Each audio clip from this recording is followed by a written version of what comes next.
S M Farhad Hossain 2016-17 সেশনের কবি জসিমউদ্দিন হল, ঢাকা বিশ্ববিদ্যালয়ের ফার্সি ভাষা ও সাহিত্যের একজন শিক্ষার্থী।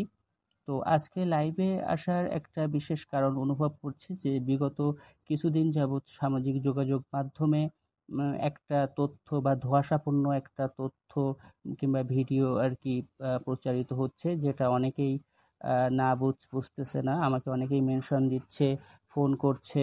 তো আমি সে কারণেই ব্যক্তিগতভাবে মনে করছি ব্যাপারটা আরেকটু ক্লিয়ার করা উচিত। যদিও আমি 22শে সেপ্টেম্বর 2024-এ এ ব্যাপারে আমার ফেসবুকে আমি ক্লিয়ার তথ্য দিয়ে দিয়েছি যে ছাত্র শিবিরের যে এস এম ফরহাদ এবং আমাকে নিয়ে যে ধোঁয়াশাপূর্ণ ব্যাপারটা হয়েছিল, আমি সেটা অনেকটা ক্লিয়ার করেছি। তো তারপরেও অনেকে ব্যাপারটা একটু মিসকনসেপশনে আছেন। তো তাদের উদ্দেশ্যে আমি আর কি লাইভে আসলাম। সেটা হচ্ছে, আমি এস এম ফরহাদ বাসা সাতক্ষীরা 16-17 সেশন, এবং ওই যে ফরহাদ ও আমার হলেরই, কবি জসিমউদ্দিন হলেরই 2017-18 সেশনের সমাজ কল্যাণ ও গবেষণা ইনস্টিটিউটের ছাত্র। ওর বাসা চট্টগ্রাম।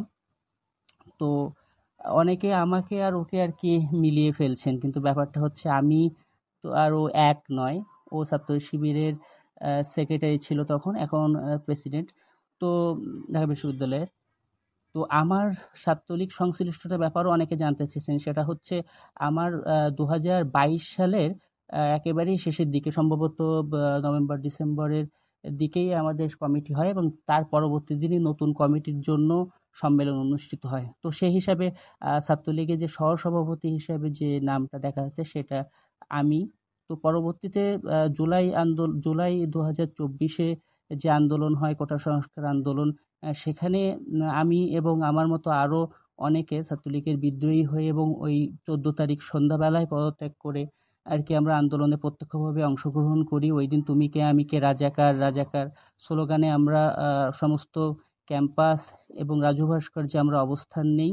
এবং এই যে আমাদের বিরুদ্ধে যে খারাপ কথাটা বলা হয়েছে, অবমাননার কথাটা বলা হয়েছে প্রধানমন্ত্রী কর্তৃক তৎকালীন, তো আমরা সেটার প্রতিবাদ জানাই। এবং আমি সেখানে ব্যক্তিগতভাবে রাত 3টা পর্যন্ত আর কি অবস্থান করি।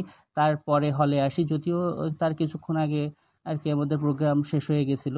তো আমরা জানি যে ওই দিন ছাত্র লীগের যাদের প্যাডে ছিল তারা অসংখ্য ছাত্র আমরা এই অন্যায়ের প্রতিবাদে আমরা চলে গিয়েছি। তার পরবর্তীতে 15, 16, 17 তারিখ পর্যন্ত আমরা ক্যাম্পাসে আন্দোলন করেছি। 16 তারিখে আমরা যে শহীদ মিনার, কেন্দ্রীয় শহীদ মিনারে আমরা ওখানে আন্দোলন করেছি। ওখানে আমাদের অবরুদ্ধ রাখা হয়েছিল বিভিন্ন ছাত্রলীগ বা হচ্ছে আরো আইন শৃঙ্খলা রক্ষাকারী বাহিনীর দ্বারা। তো আমরা সেখানে আর কি ছিলাম। পরবর্তীতে ঢাকার যে পুরান ঢাকার যে বিভিন্ন মেসে আমি থাকছি, ওখানে থেকে আন্দোলন পরিচালনা করছি।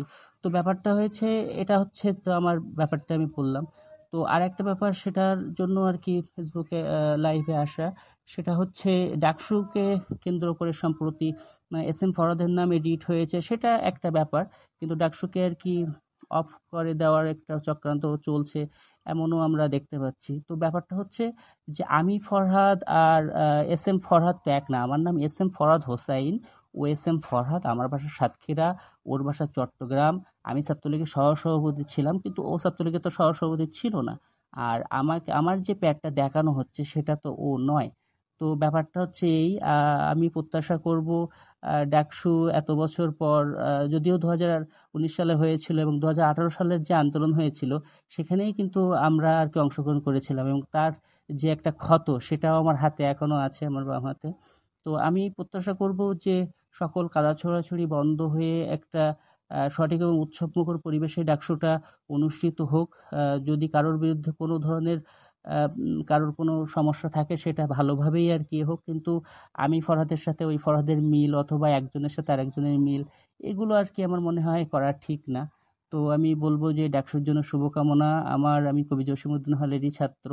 তো আমার হলেরই আবিদ ভাই, আমার হলেরই এস এম ফরহাদ, সাদিক আমার খুব কাছের বন্ধু। তো আমি চাই আর কি উৎসব মুখর পরিবেশে সত্য এবং ন্যায়ের পক্ষে ঢাকা বিশ্ববিদ্যালয়ের শিক্ষার্থীরা যাকে আর কি আহ, নির্বাচিত করবে সেই নির্বাচিত হোক। তবে কেউ কাউকে মিলিয়ে ফেলাটা আসলে শুভকর কাজ নয়। আর আমার ব্যাপার আমি ক্লিয়ার করেছি।